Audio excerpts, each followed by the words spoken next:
Not so long ago, those looking for the meaning of harum-scarum might have opened a dictionary and found a picture of Jonny May above the definition. He would do bold things that might trouble even an All Blacks defense, but he would do other things that would leave his own teammates holding their heads in their hands.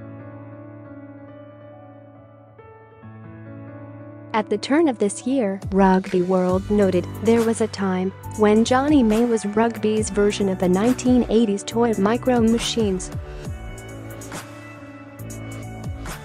Wind him up, point him in the right direction, and he was off. But, as with a micro machine, the fun didn't last for long. After about 5 seconds and a thrilling burst of speed, both he and the toy would collide into something and the joy was over. You get the picture? Even now, you type Jonny May headless chicken into Google and you are presented with 112,000 potential results and 26 seconds. And yet there has been a change, a quite seismic change. Nowadays, some on the other side of the Severn Bridge no longer compare May to decapitated poultry. Now they call him something else. They call him the best wing in the world, Rico Ione or no Rico Ione. And he is heading George North's way in Cardiff this coming weekend. It promises to be a battle within a battle. May has received plaudits pretty much all the way during the Six Nations. With a 29-minute try-hat trick against France and a touchdown against Ireland, he has boosted his try tally to 12 in his last dozen tests.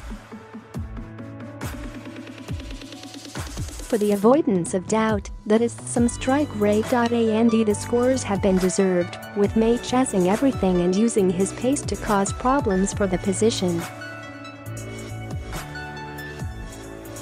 After the win over France, Eddie Jones said of him, "Some of the chasing was outstanding. Jonny May's like when you go to the park and you see someone with a tennis ball and they throw it, the dog runs 100 miles per hour and chases it and brings it back. He does that pretty well. His development as a winger has come through his own hard work. He works very hard on being quick and very hard at being repeatedly quick. He doesn't just run fast once. He keeps repeating it." The Independent reckoned that when May chases, he puts the fear of God into his opponents in the back three. Mind you, at times France didn't appear to have a back three at Twickenham, with 2 centers on the wings and a wing at full-back. Let's take a wild guess and say it's unlikely Warren Gatland will opt for a similar selection strategy this weekend. But May is quick. Very quick. In 2017 he revealed to the world he had covered 40 meters so quickly that, if replicated over 100 meters, he would have broken the tape in 9:53 seconds, quicker than Usain Bolt's world record. And he was recovering from a hamstring injury too. No one checked if he was driving a car when he set the above times. Whatever, he evidently does have his speed to burn over short distances, as the French back three would testify. Milan Line did a piece on him days ago entitled "The Making of the World's Best Wing, Jonny May's Rise to Global Stardom Told by Those Who Know England Flyer Best." "Jonny has become the complete player," said Danny Kerr. But let's see how his head-to-head with North goes. North can frustrate and excite in equal measure. He can make poor decisions in defense, and the odd match has occasionally passed him by. But when he is on top of his game, there are few more dangerous wings in Test rugby. Rewind to the Six Nations encounter with Ireland in 2017.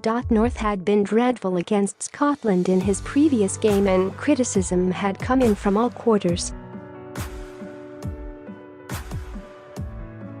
Evidently, the reaction had stung him, for the transformation in his performance was extraordinary against the Irish as he scored 2 tries and stamped his authority all over proceedings.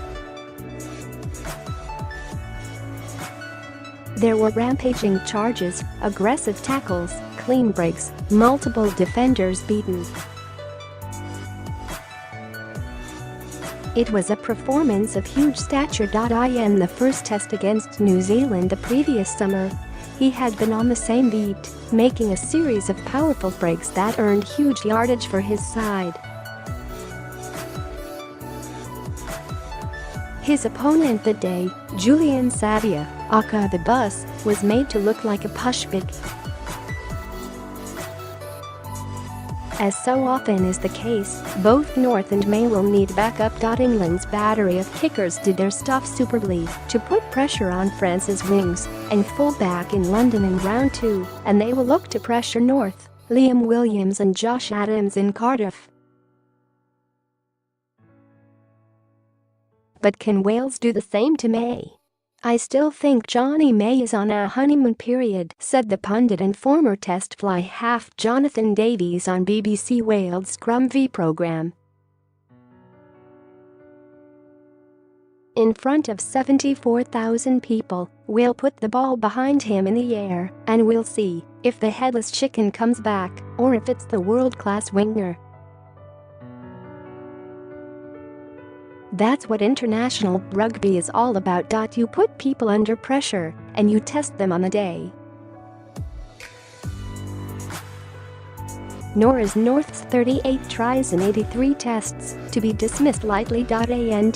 While he did make a bad mistake in the opening half against France, he displayed the character and opportunism to atone with 2 well-taken scores to take the game for Wales in the second half. If the North, who faced Ireland in 2017 and New Zealand 8 months earlier, shows up at the Principality Stadium next weekend, then the certainty is May will not have it all his own way. That George North would ensure there'd be more than one world-class wing on the field in Cardiff.